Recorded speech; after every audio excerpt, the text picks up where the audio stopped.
আমাদের একজন স্বাস্থ্যমন্ত্রী আছে বাংলাদেশের, চিনেন উনাকে? উনি ডক্টর মোহাম্মদ ইউনূসের ভাই ব্রাদার কোটায় আসছে। ডক্টর মোহাম্মদ ইউনূসের স্বজনপ্রীতির সবচেয়ে বড় এক্সাম্পল হচ্ছে এই স্বাস্থ্য উপদেষ্টা। ওনার একমাত্র যোগ্যতা, উনি গ্রামীণ ব্যাংকে ছিল এবং ডক্টর মোহাম্মদ ইউনূসের উনি হচ্ছেন খুব কাছের মানুষ। আমরা এমন একটা দেশে বাস করি, আপনি রাস্তায় বের হলে বাসে ট্রাকে চাপা পড়ে মরবেন, আপনি লঞ্চে উঠলে ডুবে মরবেন, কনস্ট্রাকশনের বিল্ডিং এর পাশ দিয়ে উঠলে হাঁটলে ক্রেন চাপা পড়ে মরবেন, আপনার উপরে প্লেন ক্র্যাশ করলে আপনি মারা যাবেন। এগুলোতেও যদি মারা না যান, আপনি কোভিডে মারা যাবেন, ডেঙ্গুতে মারা যাবেন, ম্যালেরিয়াতে মারা যাবেন, চিকিৎসার অভাবে মারা যাবেন। একটা রাষ্ট্র ব্যবস্থা আপনাকে নিরাপদ চলাফেরার অধিকার নিশ্চিত করতে পারে নাই।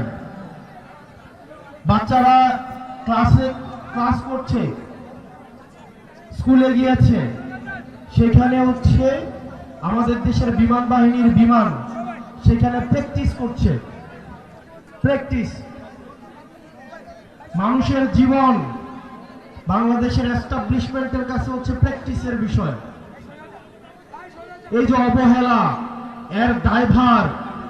এর দায়ভার অবশ্যই এই বাহিনীকে অবশ্যই নিতে হবে। আমরা দেখলাম মাইলস্টোনে বিমান ক্র্যাশ হয়েছে, তারপরে সেখানে শিক্ষকদেরকে এবং শিক্ষার্থীদেরকে সেখানে বেদমভাবে পিটানো হয়েছে। আমরা দেখলাম প্রশাসন যথাযথ, আমাদের একজন স্বাস্থ্যমন্ত্রী আছে বাংলাদেশের, চিনেন উনাকে? উনি ডক্টর মোহাম্মদ ইউনূসের ভাই ব্রাদার কোটায় আসছে। ডক্টর মোহাম্মদ ইউনূসের স্বজনপ্রীতির সবচেয়ে বড় এক্সাম্পল হচ্ছে এই স্বাস্থ্য উপদেষ্টা। সবসময় বলে আসছি, এই স্বাস্থ্য উপদেষ্টা এটার কোনো প্রয়োজন নাই। আপনারা দেখছেন ওনার কোন ধরনের অ্যাক্টিভিটি? উনি যে বেতনটা নেয়, এই বেতনটা হারাম হবে। উনি যে গাড়িটা চলে সরকারের টাকায়, এটা হচ্ছে জনগণের সাথে বেইমানি। এই স্বাস্থ্য উপদেষ্টা এটা কোনো কাজের না। উনি কিচ্ছু বুঝে না, উনি স্বাস্থ্য ব্যবস্থা বুঝে না, উনি চিকিৎসা বুঝে না, উনি ইনস্ট্রুমেন্টাল, ওনার কোনো নলেজ নাই। ওনার একমাত্র যোগ্যতা, উনি গ্রামীণ ব্যাংকে ছিল এবং ডক্টর মোহাম্মদ ইউনূসের উনি হচ্ছেন খুব কাছের মানুষ। এইটাই ওনার যোগ্যতা। Hire Google TV, endless color, smart living. এই স্বাস্থ্য উপদেষ্টা লইয়া আমরা কি করিব?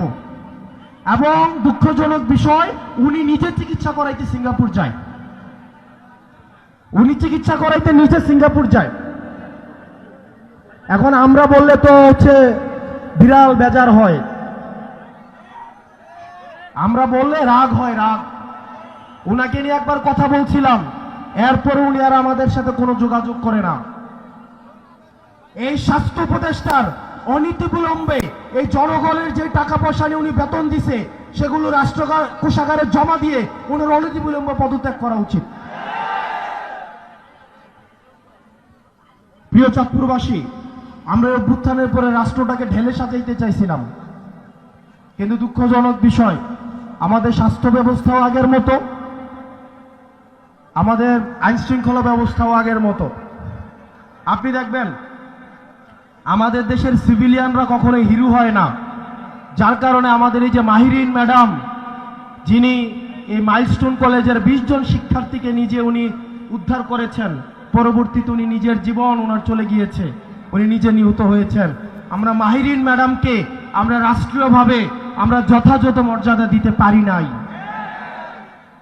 এটা আমাদের ব্যর্থতা।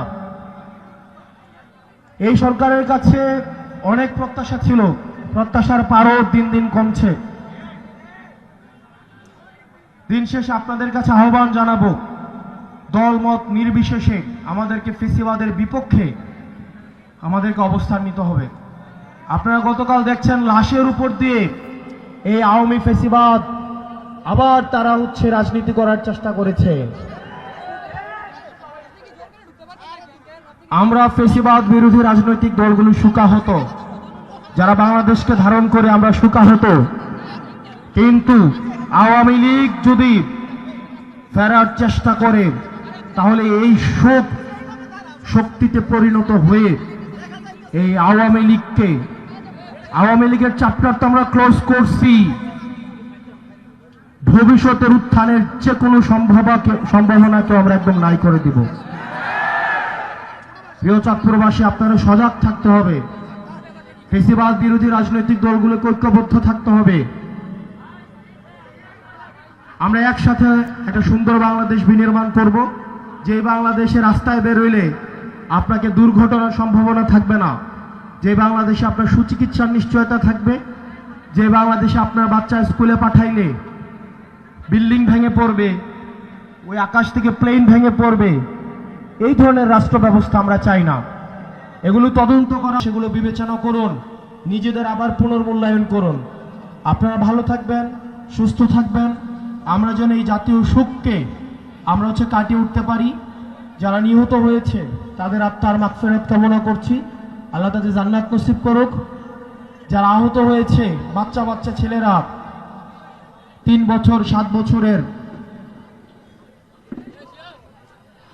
আল্লাহ তাদের সুস্থতা দান করুক, আল্লাহ তাদের সুস্থতা এনায়েত করুক।